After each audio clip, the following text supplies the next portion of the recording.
Are you sick of waking up with anxiety and regret after drinking? I get it. I was a weekend binge drinker, fooling myself into believing I was detoxing all week, only to retox every weekend and live completely outside of alignment with my values. As a former personal trainer who cared about health, that disconnect pushed me to finally make a change. I'm Maureen Bankovich, and this is Sober Fit Life, a podcast where we get real about alcohol, share powerful stories, and learn from wellness experts so you can thrive physically, mentally, and emotionally. Let's get sober fit. Have you ever Googled, "Am I an alcoholic?" Me too. And here's the thing, it's not a helpful question. Those quizzes just slap on a label. Yes, you are. No, you're not. But what if it's not about the label and more about how drinking actually makes you feel? That's why I created Am I Drinking Too Much? It's the quiz I wish had existed when I was searching. No scare tactics, no rock bottom required. You'll get your results and a free guide that explains gray area drinking, plus 3 science-backed strategies to reduce or interrupt cravings. Take it at soberfitchick.com/MI. That's MI, as in, am I drinking too much? soberfitchick.com/MI. Hey everybody, welcome back to Sober Fit Life. I am so excited for today's guest. She is someone whose words made me laugh and tear up emotionally and say yes out loud, sometimes all at once. Peggi Cooney is the author of This Side of Alcohol, a book I read about a year into my alcohol-free life. Her words reinforced and validated my desire and my drive to remain alcohol-free. She put into writing so many thoughts and moments I had lived, but I hadn't yet found the language for. What I love the most is how she does it with wit and humor that only those of us who have struggled with alcohol truly can understand. The awkward, the messy, often shame-filled moments that we tried to laugh off at the time, but later realized were part of a bigger pattern. Her book was born out of the cathartic journaling she did her first 2 years after breaking up with alcohol. And I believe it was during COVID, right? We'll talk about that. And you can feel the depth and honesty on every page. It is raw, relatable, and incredibly human. So, Peggi, welcome so much to Sober Fit Life. Thank you for coming. I really appreciate you being here. I could never say no to you. Thanks. Great. I'll keep that in mind. Yeah. When I read your book, I was about a year into my journey, and I was telling you before we recorded, I was on my first alcohol-free vacation, and this was the book I took with me. And I was on the airplane reading it, and just, I couldn't believe you were putting into words things that I had never said out loud or couldn't articulate. And I think that's so true for so many people, the people I work with as a coach. It just helps to hear other people understand and are going through what you're going through when you're trying to reevaluate and change your relationship with alcohol and change your whole lifestyle. So I would love it if you would first, share your story, a bit about the beginning of your story, how you came to this place where you decided it was time to change and alcohol had to go. First, I have to know where you went on vacation. Where was it? I think that was Turks and Caicos. So it was Oh, a wow. challenging one, right? Because, what do you do in Huge. the tropics? Drink, Huge. right? Yeah. Yeah. So I read it on the beach. It was great. It just kept me strong and reinforced. And I didn't feel alone either because, I had your book with me. So I loved it. Oh, thanks. Yeah. Just a little bit of background. I'm a social worker, and for about, 20 years, I was in direct practice. Mm-hmm. And I can tell you that might be maybe the basis, the foundation for the addiction, because I think even though it didn't really happen to me until maybe the later part of my career, I grew up in a very kind of a trauma environment, and as a child, and so probably picking child welfare to work in was maybe not the best choice, although I fell in love with the career. And I think what happens in that is, there's so many things that could really contribute to this. Number one, I was a second marriage with stepkids, And I really don't have a perfection gene. I am a Enneagram 7. I'm Uh-huh. a big dreamer, but definitely learned to be more of a 2, a people pleaser growing up, just to keep things okay, in my house. Yes. And so I tried to be the best stepmom on the planet, and there's absolutely, it's not even possible. It's Right. I was not going to say, possible is that for an them. oxymoron? It Yeah. totally is. Like blended family just sounds so nice, doesn't it? Yeah. And no one asked for it. No one, the Yeah. kids don't ask for it. We getting into it, you kind of wonder, should I have done that? Because it is so difficult. It's and I think 50% of second marriages end in divorce. So, Mm. so the combination of that, and then working in the field where we're really actually experiencing someone else's trauma on a daily basis, combined with the early childhood experiences I had. Right. And then, really not knowing where to put it. I'm married to a financial controller. He's very black and white, very data driven. And it wasn't an environment I could come home and talk about, the most severe cases of childhood abuse Mm. or child abuse. So I think what happens, I love what Ann Dossett Johnson says. She talks about it she's the author of Drink. Yes. And the way that if you don't take care of these things when you're experiencing trauma on a daily basis, then what happens is it's like whack-a-mole. You're gonna cope some way with it. And I'm a little all over the place, but this is who I am as a person. you know Eating disorders are huge for social work. Really? I happen to drink my stress. Lots of people eat their stress.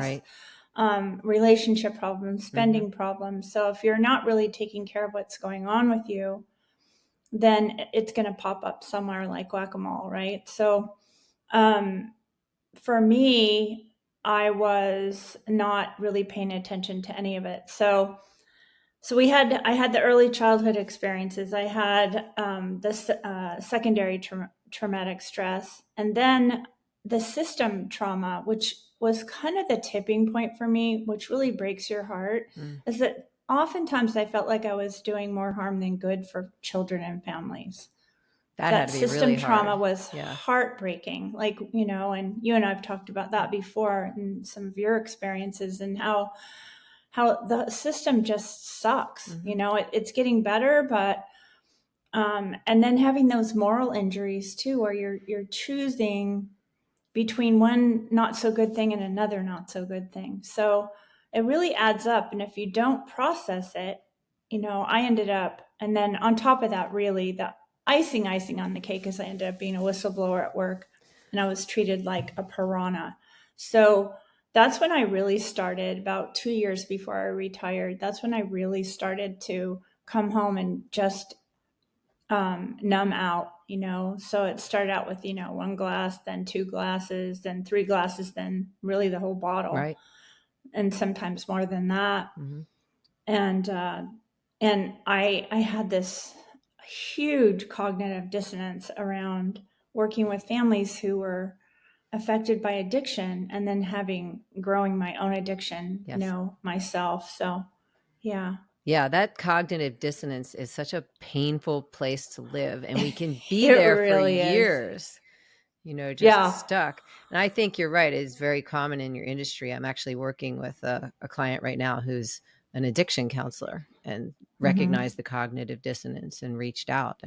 But it's so much stress that you're taking on yourself. And if you don't have an outlet, you will do something else to numb it, some coping Yeah. behavior. So when did it become apparent to you that this is Well, a probably problem? about 5 years before I actually Hmm. stopped. I mean, everyone around me for a while, and this is common too. Anybody that's in the helping field, um, you're surrounded by people that say, "Oh, it's okay that you passed out on the floor last night because you have a really hard job, and I totally get it." Right. So for probably the previous 5 years before I stopped drinking, my daughter, who ended up being the person I quit for, um, my husband, even in the very beginning, my friends. I mean, I literally passed out here I was drinking before fixing them dinner and Yeah. during dinner, and then Probably not eating much either, I right? not Yeah. eating, felt the concrete fly up to my Yeah. face,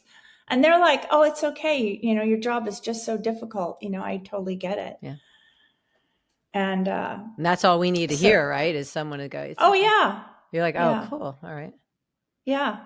So until one day when I describe it in my book. We were at a family picnic, which I didn't drink all day, because I wasn't going to embarrass my family, and Mm-hmm. my kids were. My daughter, who has two sets of twins, and my son, who wasn't married at the time.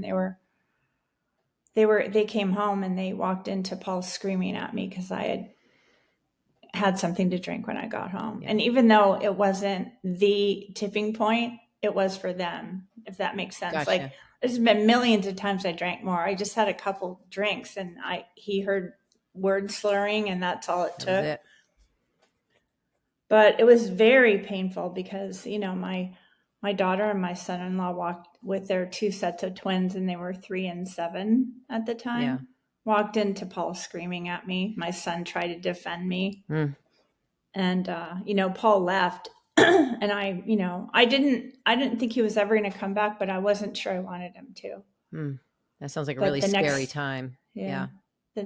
the next day, Lindsay sat down, and she kind of took it, like, because I was so quiet, she took it like, "Don't you even care about what happened last night?" And I did. I was so humiliated and Right. so embarrassed, I didn't know what to say. So she said, "Mom, if you don't do something about your drinking, you can't have the relationship you want with me, Jason, and the kids." And that was it. That was it. I was done. I don't think I would have quit for Paul. Yeah. It's interesting you say that your daughter, Lindsay, was who you quit for. But as you go through in the book, you talk about how actually then you realized you were stopping for you too. But Yeah. she was the catalyst, what she said to you. Mm-hmm. Yeah. Yeah. Yeah. That is so powerful, and what a scary moment. And you talk about it. She talks about it. Peggy goes into it in detail in the book, and Mm-hmm. it's really raw and relatable. And you continue through the book talking about things that come up for all of us who've struggled with drinking, but maybe we don't discuss. So I'd love to Mm-hmm. kind of keep going through your story. Um, Sure. and you just brought up one point, shame. So let's talk about the shame, right? Because when we drink so much and an event like that happens, like you said, you didn't even know what to say the next day because you're just so in shame in your head. Like, what was that Mm-hmm. like? Yeah, it was terrible. I mean, I can still picture the kids' eyes looking up, Mm. and they got over it the next day, but I certainly, wasn't over it, and it was extremely painful. I asked Brett to take me to an AA meeting, and that night, and the guy welcomed me in, and at the AA meeting, and he went out and checked on Brett. He saw that Brett brought me because we Mm. were waiting, and Brett was like crying in the car. A 37-year-old man was crying in the Yeah, car, sure. and His mom. it was just like a slow movie of who I'd really hurt, Yeah. right? Yeah. And you talk about in the book, I'm gonna quote some things because it's Yeah, just the way you say things. Uh, Drinking made things that were not okay, okay. And yeah, same with me. I ended up doing, saying things that I would never do if I hadn't been drunk. And that is so I true. know. Yeah, it's crazy. It's like I became another person that Hmm. time when I would, really drink a lot. And then the shame you would feel the next day was just unbearable. And I If love how you could remember what you said. well, that's part of the Right, shame too, right? right, You're like, right. what did I Trying to say? piece the night together. Look at your phone, try to act like you Yeah, know what happened. right. That's very Yeah. stressful. But you say Hmm. part of the work of sobriety is to unpack the shame that we carry so that we can love ourselves again. Hmm. And that's kind of what this whole book, you're sort of unpacking it all the way through. And Yeah. you helped me unpack it too as you were Oh, going thank through it. you. But yeah, that's why we stay stuck in drinking, right? Because it's the shame just compiles and it Hmm. just gets bigger and bigger. And we think we're the only ones. Yeah. Yeah. Yeah. I mean, did you feel like that? Yeah, and it's so interesting because there's, I was in a cabin, right? My husband had left. We, had one more night to stay, and Lindsay and the kids, they went to the beach, thank God, and I just had Brett to hang out with. And of course, he's such a mom lover that he said, "Mom, just don't drink in front of Lindsay." That was his solution. I'm like, no, it's more serious than that. Yeah, you knew This it is in your pretty serious, bones. You knew it. right? Yeah. So And this is not drinking in front of Lindsay anymore. right. But I appreciated the loyalty Yeah. because I felt so alone that weekend. Well, you made a great Yeah, point in your book, and this is so true, because your husband was, at the end of his rope. So he yelled at you. He said things to you that were hurtful. He left because people don't understand addiction, and you said, why would they? Why would they? right. Anybody who is not struggling with it doesn't understand. Why can't you just stop, or Hmm. just only don't drink in front of Lindsay? And it's Right. so much bigger than that. Hmm. But and I love how you talk later on in your book that your husband actually read some of the quit lit you were reading. I think it was This Naked Mind specifically, and that helped him go, oh, okay, I didn't understand. So it helps to let the Yeah. people around you understand that this is not something you just go, okay, I'm done. I mean, you say it in your head, but it's a process, Hmm. right? Yeah. Yeah. And he was angry. Mm, So, I mean, he was so angry that I would just hide out in my room. I'm like, what? I when he finally he came back like, I don't know, maybe a month later, wow. and he had processed a lot of it with his daughters, adult daughters, which was irreversible, and it Mm, still is. Um, Point one, if I ever give advice to people, is when you're going through this, don't share adult stuff with your adult kids because they defended him. yeah. So they're in that. They're still Mm, 6 years later in that, and we were civil to each other, and we you know but it's forever changed because he shared things with them that he should have never shared with them. So it took me a long time to get over that, I to bet. get over how pissed off I was at him. However, he hung in there with a wife who drank a lot. Yeah, I mean, you both worked through stuff. You both hung in Hmm. there, and that's the wonderful Yeah. part of this story on the other side of alcohol. Um, yeah, you also talk about blackouts, and that was Hmm. definitely something I did not want to acknowledge was happening to me. I could, just like I said, recall trying to act like I knew what happened the night before, but I couldn't pull it off. My husband would know, or somebody else would know, or they say, "Oh yeah, you were saying strange stuff because," and you, again, in the book, you talk about a gray out. So can you explain Hmm. blackouts, gray outs, and what happened to you and how you felt Yeah, about I that? mean, sometimes I have total blackouts where, again, it's so scary, the fact that your body, the science is your body shuts down so you won't die. Yeah. Basically, that's that you have alcohol poisoning in it, so it shuts your body down so you can live. That's Yes. how disgusting it is. But again, there were times that, again, those times I don't remember Hmm. everything, where I was functioning. I just was weird. Yeah. Like Paul goes, "You were kind of weird last night," or like, "You were, were you, tired last night?" Because for a while I got away with it. Right. Like, again, I'm a social worker that deals with trauma. Right. So, So yeah. So yeah, it was crazy. And I just going back to some of the things you were talking about, hmm, doing things that aren't okay. yeah. Like, I think the turning point for me was starting to drink alone Hmm. or sneaking it. Like we go to the cabin. I don't think I've ever even said this. Just remind me that we'd go to our cabin, which is about 3 hours away. And I would run into the kitchen and drink before he put the first suitcase just out of a bottle. Yeah. Just Like, who does that? Who puts wine in their boots? a lot of people, actually. I have really good boots. My people, boots are like perfect. people I've They're talked like, to. what, 12 years old, and they look brand new because, I kept my wine bottles in Those were my your wine boots. boots. Right. Hmm. Exactly. And can you recall when you were doing that? Was it like it was going to feel like a stressful weekend? You wanted to relax right away? Like, what was your thought Hmm. process? Like, why did you think I got to get some alcohol in me right now? I think we just get to that point where 5 o'clock is, we leave at 12. It takes, you get up there about, have Oh, lunch, yeah. get up there about 4 or 5. It's like wine o'clock hour, Right. right? Um, But you were but yeah, trying to I hide it mean, at this point, so that's or my why. Paul's driving. Sometimes that made me want to drink a Okay. bottle of wine. Yeah. And also you were trying to hide it, so you wanted to get some Hmm. in so that you Exactly. wouldn't know how much you really Exactly. had. Well, yeah, and that just reminded me of just being here and having him come home and say, "Hey, do you want a glass of wine?" I'm like, "Sure," and I already drank a bottle. Right. And then he'd be like, "Why are you so weird on one drink?" Because you'd already I had. just turned you into a machine that lies. Mhm. You just turn into a machine that lies on a constant It's basis. the addiction. Yeah. Yeah, it's the drug talking, and that's, we were Mm-hmm. brought up, we didn't understand, right? You didn't Mm-mm. understand alcohol is a drug. I didn't understand that because the alcohol industry did a great job of separating drugs and alcohol. So we thought alcohol was Sure it something did. different.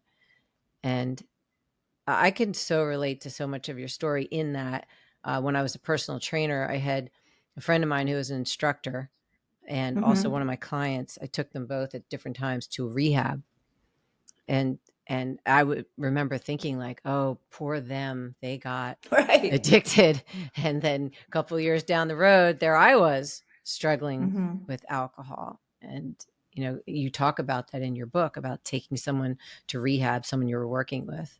Tell us Mm-hmm. about that story. Oh my gosh. She was my first client. So before this, and I think we had talked about this before I became a social worker, I had a aerobics and a dance studio for 5 years. And so we had aerobics, art, we put on the Nutcracker. We did summer theater, like Oh, with the community college, around, we did Annie. We did mm, some really fun stuff, Lion King. We had a fun. kid that was that had Down syndrome, and he was our Lion King. Oh, It was just so fun, and it was just a lot of work. My yeah. kids got a little bit older, and they're like, "We want our mom back," because having your own business is like 90 hours. But I do remember that my point is that I didn't drink a lot then, but when I did drink, I drank a lot. Hmm. Like I've never been like if you told me right now I could have 2 drinks the rest of my life, it'd be like torture to Right. me. Right. I agree. Right. Yeah. So, So you took her to rehab, and you were kind of having the same thoughts I did, like, oh, poor her. Right. well, and even worse than that, I walked in and there was she's since passed away. I walked in, her 2 toddlers were um, diapers soaked, Mm. urine on the diapers were hanging so low that they were scratching the floor. An 8-year-old was sitting in a chair, and I knew it wasn't his first rodeo, right? He Hmm. wouldn't even look at me, and she was passed out on the couch with a handle of vodka by her, and I distinctly remember saying, "How could she love her kids more than vodka?" Right. I didn't say it out loud. I just thought it was my first client, and she taught me so much about that. She loved her kids just as much as I love Yeah. my kids. She just was one of those very few people that couldn't shake it. Yeah. Same She with my would get friend. better. She would get better. I remember the day that I was got to take her to rehab in San Francisco, and she couldn't write her own name. Wow. And Yeah. but through that, I mean, I really credit her with being a really good social worker, because she taught me everything about mother love around that. Mm. Just very humbling. And it is humbling to know that anybody can get addicted if you drink it on a Mm-hmm. regular basis. You tie it to stress, trauma, depression, anxiety. It locks in those Yeah, neural pathways, and so none of us can escape it if we do those things. You know. yeah. Yeah, my friend, the one I took to rehab, she passed away several years later, and yet that wasn't enough for me to go, maybe I shouldn't be doing this. It I know. took me many years later. You know, I know. It's crazy. you talk about chaos in the book, and that really struck me. Sort of being addicted to Mm-hmm. chaos. And the kind of drinker I was a binge drinker, and I would go hard on the weekends, and it had to be like these big weekends, and it was chaos. By the end, they were just getting crazy. And I never really realized until you wrote that, and you talk about this quote from Mark Griffiths, PhD, writes in his blog, people are increasingly seduced into believing that intensity equals being alive. When that happens, the mind becomes wired for drama and the soul is starved of meaningful purpose. I wrote wow next to that because I so related to that. And in this society where everything is sensationalized and social media and everything's coming at us fast, I think we're all kind of living that way. And the alcohol only increased the chaos. Yeah. Would you I say? have I'm so right now I have a contract through UC Davis, and we're working with the peacekeepers in Stockton, and they're former gang members that are trying to get people out of the gangs, Wow. and then supporting families that are victims of gangs. And they're I think I can say this without keeping confidence. There was a dad who is more of a victim, Mm. but what he said the other day really struck me. He said, "I every time I get successful, I do something to screw it up." And I said, "That's how I grew up. That's how I Self-sabotage. grew up." Mm-hmm. It's like I was so used to a chaotic environment growing up that when things went well, I'm like, this does not feel comfortable, right? And it was so, and Yeah. I love this. We were just talking about this morning. I love the fact that when there's no alcohol between two humans, how our hearts connect. Yes.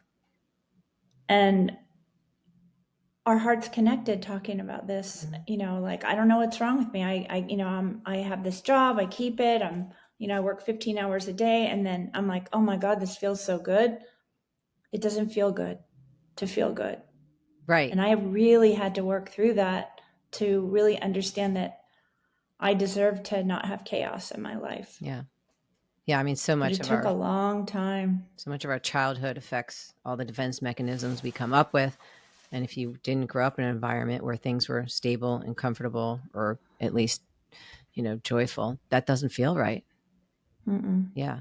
And that totally grew way into my 50s, right? Mm-hmm. So I think that was another kind of foundation for, Yeah. for numbing myself.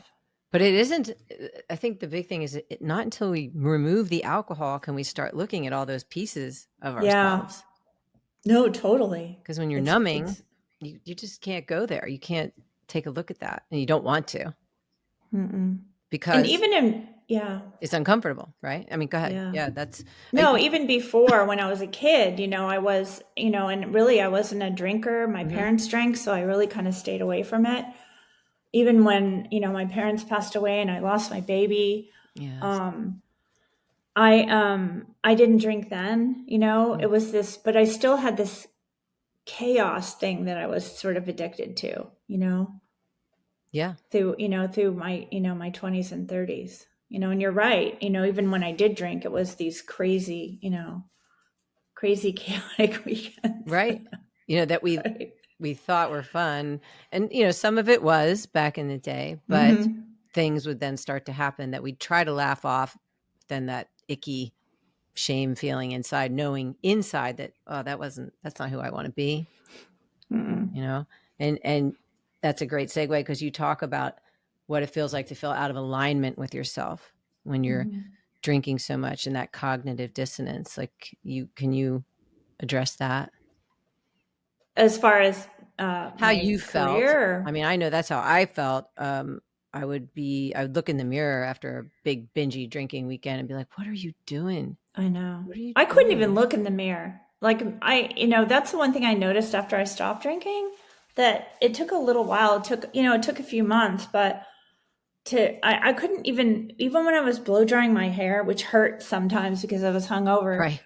Um, I couldn't. I realized that I wasn't looking at myself in the mirror, Mm, and about like I said, about 3 months in, I'm like, wow, I kind of like this person I'm looking at. I would not look at the person before. yeah. I couldn't look at me.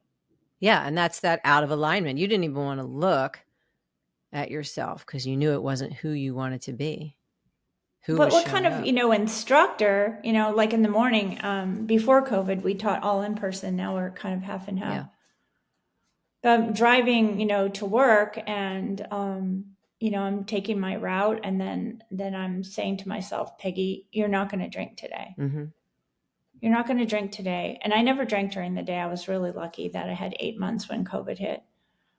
So Yeah. you're not going to drink today. You're not going to drink today. And then when my car like almost drove itself into the parking lot of Nugget Market, and I would, get a bottle of Chardonnay and seriously drank half of it on my 15-minute way home.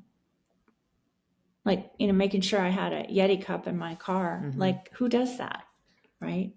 Yeah. Who does that are people who get addicted to alcohol. Mm-hmm. Yeah. I mean, I would pregame before. See, I would fool myself because I I wouldn't was really. total pre-gamer. Yeah, total pre. I would fool myself because I wasn't really drinking during the week. So I'd be like, I'm Right. good. And then Thursday, and believe me, the weekends started earlier and earlier too. But Thursdays, I'd be getting ready to go out, and I'd feel that excitement because I knew I was going to be able to drink with everybody, and it was Right. acceptable. That's why I like to do it out, because it was somehow in my mind that was acceptable. And Even, see, by that time, I was already busted by my family, so that's when it really went underground for yeah. me, because I wouldn't drink around them. Mm-hmm. So I'd come with maybe 3 or 4 drinks. Yeah, you had a pregame, So and I we thought and we'd so fool I people. Right? We right, thought we, right, right, you see right. pictures or something, or God forbid somebody took a video. You're like, ooh, that doesn't look so good. Yeah. But, let's talk about some of the good stuff that started to Okay. happen, that you started to realize. And I tell you, this is universal with almost everybody I work with and myself. You talk about physical books started to mean something to you again. Reading became so important to you again, and you Oh, loved reading. And I loved reading as a kid, and I me didn't too. realize how it went away when I was drinking. And so when you get rid of the alcohol, all of a sudden I'm reading a lot, and I hear this all the time. Can you talk about that? Because I know you love books. Yeah. Yeah, yeah. I need a support group for books. Like when Amazon comes every day, practically, Paul goes, "How many books have you not read?" And I go, "I read a little bit of all of Me them too. now because I'm doing a lot of research. So, um, with the classes that I facilitate and Mm-hmm. then also work. Um, but yeah, I started reading every book on the planet, starting with Annie Grace's book, Me too. and I have a lot of books listed. My favorite one out now, I have to push it, Yeah. is Unaddiction by Dr. Nzinga Harrison. She is a Mm. psychiatrist. Man, she is just she's amazing. I'm so lucky that I get to meet some of these people through UC Davis.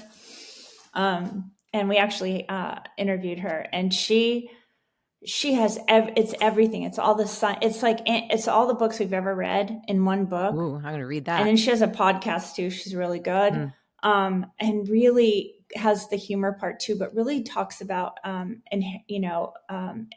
inheritance of predisposition, Mm-hmm. because we've kind of like shined that on that that's not really true. Mm-hmm.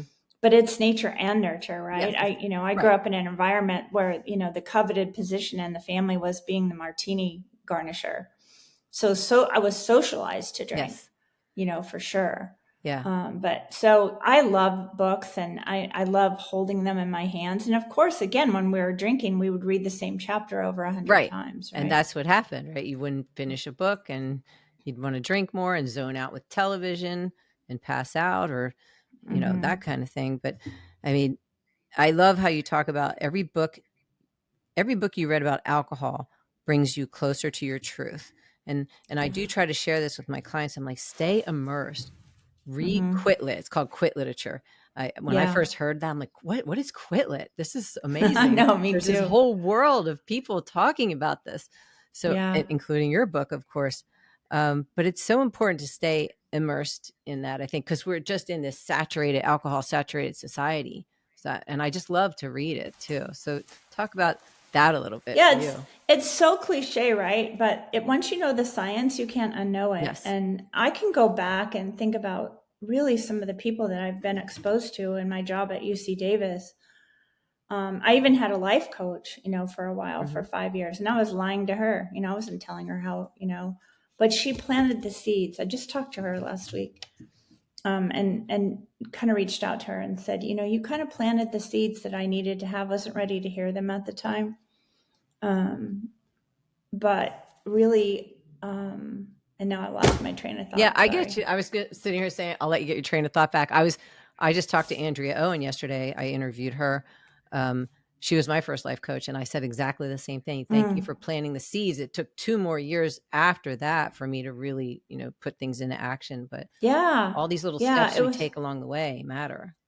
But knowing the science, really, you Mhm. can't unknow it. Mhm. Lori Ellington was another one that we met through, and I use the science a lot. I do too. She's ancient science, and so she's like the best yogi person I've ever seen. I don't love yoga, but man, she has the positions that she's just amazing. But I really didn't really understand how much that meant to me, because it really did plant the seeds for me. Annie Grace's science around addiction. I think the theme is, and I say this a lot, is that it made me not alone. Yes. It made me know that I wasn't the only person, and it wasn't my fault, but it is my responsibility. Yes. And so it really fit in with my morality as far as really talking, because I work with clients, and they'll say, "Oh, I relapsed," which I was never judgmental about. And my answer would be, "Okay, what's one thing you're going to do differently tonight to put your head on the pillow sober?" Right? So Yeah. knowing the science, and also knowing that you're still responsible for that science to make different choices. Yeah. That really spoke to Is me. really important to me. I agree with you. And when I heard that it's not your fault, it's addiction, it's a drug, and you're drinking an addictive drug all the time. But now that you know the truth, you can make different choices. That was powerful for me. And so much so that that's what I talk about. When I do public speaking, my talk is, it's not your fault, it's chemistry. Why it's so That's darn hard to drink beautiful. less. It's so Because beautiful. yeah, because I feel like it helps people. It helped me become informed and feel empowered again and make a different choice. Now, it took time, of course, but the more we reinforce the science, like you're saying, with Quit Lit, with talking with other people who get it, going to something like Sober in the City, which we'll talk about in a minute, all of that, so important to reinforce. And I work for a university. I have to have shout out to Allison Book. She's our director for the continuing professional and education, human services. I told my boss when I was about 12 months, 1 year, I hit 1 year because I wanted to make sure. And nobody knew. My colleagues had no idea, zero. And she has encouraged me to live my sobriety out loud when it's meaningful and appropriate. I can share my lived experience with them, because I want new social workers to love their job and stay at their job. And if they can't process all those things that happen to them, they're going to quit. They're going to burn out. They're going to quit. And that has a really negative effect on the children and families we serve. Every time our children and families have to tell their story over again, it's one more trauma for them. So if we can say, this is going to happen to you, you're going to feel this way. I can share my lived experience with them so that maybe they won't end up in that place. Yeah, I think that's I looked over a sea of 900 people last year at a conference, and I could tell you that 85% of them are overweight. Right. They're eating their stress. Right. And probably some of them are drinking. And I am going to a conference next month where I talk about self-mapping, and what's working in your life, what are we worried about, and what are some of the next steps you're going to do. And it's such a beautiful, touching session, because I'll have people say, I drink too much. I'm having trouble with my teenage daughter, because I'm just not there for her, because I'm so stressed out because of all the things I saw that day, or whatever, and really talking about those things. So, okay, so now you know what you're worried about. what are you going to do next? What's one thing you're going to do next to change that? Yeah, I love that you're sharing your experience and your story with everybody, but also I'm so specifically people in your lucky, industry. Yeah, that's you a huge know. mission. So important. Like you said, Yeah, otherwise those it's families have to insane. keep telling their story over to a new person if there's high burnout and people dropping out of your industry. Yeah, and of course, lots of the people that we serve are drinking because they just can't cope, Right. right? It's the unhealthy coping mechanism, but it's so quick and Mhm. fast and easy, and that's why we do it. And of course, Mhm. none of us ever think we're going to get caught in it, stuck in it, you know? This is one I loved. I love my own comment. I wrote this in just this. This is like amazing. Um, I'm going to read the whole Okay. chapter. I mean, sorry, paragraph. I'm not going to lie. Sometimes sobriety has been harder than shit for me. Some days just getting up every morning and going to bed sober is all I can do. But you know what's harder than becoming alcohol free? Thinking about it and staying in the same miserable, and I mean miserable place day after day. Nothing creates more inner conflict than wanting to change and doing nothing about it. And I think that is so powerful. That's that Thank cognitive you. dissonance. And yeah, I just wrote that because that was for years. Like, I don't want to do this anymore, but I'm doing it. Why? Yeah. And we're so lucky to be able to share it with other people. That's what I just can't. Again, you look at my mom or, Yeah. maybe some people in your life Same with where my mom. there was nothing for my mom. Oh, no, There you was didn't nothing talk for about my it. mom. But Right. she didn't have a place to go either. Mm-hmm. What was there AA and and AA really wasn't for women when my mom was around. Right. So My mom, when we finally talked to her, and she went to AA, but she drove like 2 towns over and went to this inner city because she didn't want anybody that might know my father or her to see her. And she went like twice, but God bless her. She stopped cold turkey. She just, when she realized she was hurting her children, very similar to wow. your story, she just stopped, but she never did any work, and she was Hmm. full of shame and sad, and you know. But I never thought I'd have an issue with drinking, and then, like you said, nurture and nature catches up with you. Right. Yeah. Right. There is so much in this book. I hope everybody will go get it because I Thank keep you. wanting to point out things. But I love your advice. So maybe for people in early days, so on page 170, you talk about let's just slow down, especially in the beginning. And I see this so Hmm. much. People will come to me, they'll be like, "How long is this going to take? Can I get this done in 30 days?" And I always say, "How long have you been drinking?" And they'll be like 50 years, 45 years. I was 45. Why do we think we're going to lick this in 30 days? So the patience, the self-compassion, the curiosity is so important. But you talk about that. Can you reiterate that about just slow Oh, down? you just really hit one of my places because Good. again, the work I do, I mean, I Yeah. get to teach now, but the 30-day rehabs, Mhm. it could be a whole excuse me, it could be a whole session because 30 days isn't enough. It's not. Like our families would go away and then be in this ginormous, rehab place that Bubble. costs so much money. Hmm. They drive down Main Street and use again. Yep. And you have to be an out of the box thinker because the government set up, I mean, we could talk forever about this because I'm so passionate about it, Yeah. is that, we set up people for failure. We Hmm. don't set them up to be successful. Yeah, that is So, another podcast episode, but it is so true. God, it's so awful. But yeah, I agree with that. But for more the gray area drinker or the person who's just really trying to change, and they're not going to rehab and they're not going to a 12 step. Right. I offer 30-day, starts, but I tell people, I'm like, this is like a drop in the bucket. This is Mm-hmm. hopefully for you to start feeling better sleep or liking yourself more, or, Right. but it's probably in 30 days, it's very rare that you're going to change completely. It's very rare. But I love how And you say in early sobriety, we can get hung up on the outcome rather than the day to day challenges and the successes. We have to focus on that. That's such wisdom that you shared there. Oh, thanks. I mean, some days I went to bed at Mm-hmm. 6 o'clock at night. I mean, just to, because the world got too much, right? All of a sudden you were feeling everything. You were feeling the joy and the sorrow. And Mm-hmm. so I would just go to bed. But journaling just saved me. The other thing that saved me big time was telling my story. Yes. About 100 days in, I started posting on the Sober Sis Facebook page, and it really resonated with people. But I had to hold myself accountable.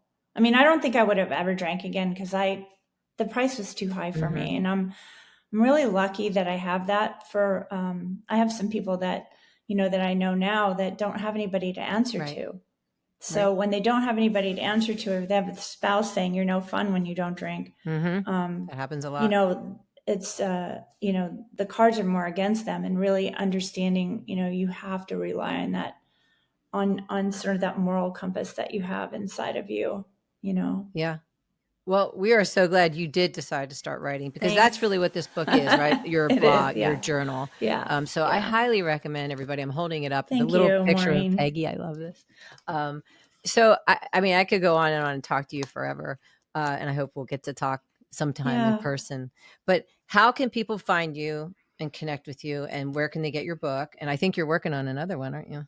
Yeah, I Yeah. am. We This Side of Alcohol Facebook page is really interactive. Mm-hmm. And also I have a newsletter that I send out every Sunday. So we're over 4 years old right now, so that's pretty cool. It is cool. And then so This Side of Alcohol, Instagram, and also I am the chief connections officer for Zero Proof Experiences. So we also have that And Zero Proof Experiences is Instagram. sober in the city, right? That's all Yeah. together. Yeah. So these Yeah. are like, quickly, let's just say what they are. Yeah. What are they? So we're putting on our ninth weekend experience in Scottsdale, Arizona, in May 16th through the 18th, and we have been to Bali, Seattle, Tampa, Austin, Sacramento, Palm Springs. So we put on Hmm. these weekends. And then a year ago, we started biweekly meetings where we have Zoom calls that are around I'm alcohol free, now what? So Love that. really getting not necessarily, we have some people that are newly alcohol free, but mostly people that are looking to kind of go deeper with all the work you have to do after you stop That drinking. is so important. I love that. I'm alcohol free. Now what? So check that out, people. I have a lot of my clients are like, now what? So I'm going to send them there. What do you do? I always like to ask this in your life, to say sober fit. This is Sober Fit Life podcast. So what do you I do in walk. your life? I walk a Walking. lot, and I'm really addicted to walking right now. I had a knee replacement 9 months ago, That's right. and so first surgery I've ever had. So I have a new appreciation for exercise now, and even before, when I was teaching, I used to kind of lay down and take a nap. I get in a walk. Yeah. I'll walk. I make myself walk, and it feels so good. And my husband just bought some equipment, some bands, stretch bands. Nice. They're kind of sophisticated, a little bit nicer. So I'm going to start doing that, because obviously I need to do some more, low intensity weights, but walking's my thing. And I ride my bike too. Great. Now I'm back on the bike after. Your So knee now I'm surgery. finally glad I had that knee replacement. It took me 10 months to go, okay, I'm really glad I had it, because it Yeah. was not fun. That's That was not fun. not fun. But the best part is your system was clear. You had alcohol out of your system for a long Yeah. time. You went into that surgery in the best possible position you could. Mm-hmm. So now you love walking to stay sober fit. You're going to add some bands. I can keep you accountable and check Yeah. in on you. Thank And you. I hope to see you at one of the Sober in the Cities. I really want to get there. They just sound amazing. So I'm going to shoot to go to the next one. I think it's going to be Colorado Springs next year. Ooh. Okay. I'm going to do that one. I We'll love know that. by, I think, this afternoon. So, All right. I'll look for the yeah. announcement and I'll share it too. So Thank look in the you. show notes. Again, This Side of Alcohol, Peggi Cooney. Thank you so much for being here. Oh, thanks, Maureen. I just love you. Have a great day. I love you too. Have you ever Googled, "Am I an alcoholic?" Me too. And here's the thing, it's not a helpful question. Those quizzes just slap on a label. Yes, you are. No, you're not. But what if it's not about the label and more about how drinking actually makes you feel? That's why I created Am I Drinking Too Much? It's the quiz I wish had existed when I was searching. No scare tactics, no rock bottom required. You'll get your results and a free guide that explains gray area drinking, plus 3 science-backed strategies to reduce or interrupt cravings. Take it at soberfitchick.com/MI. That's MI, as in, am I drinking too much? soberfitchick.com/MI.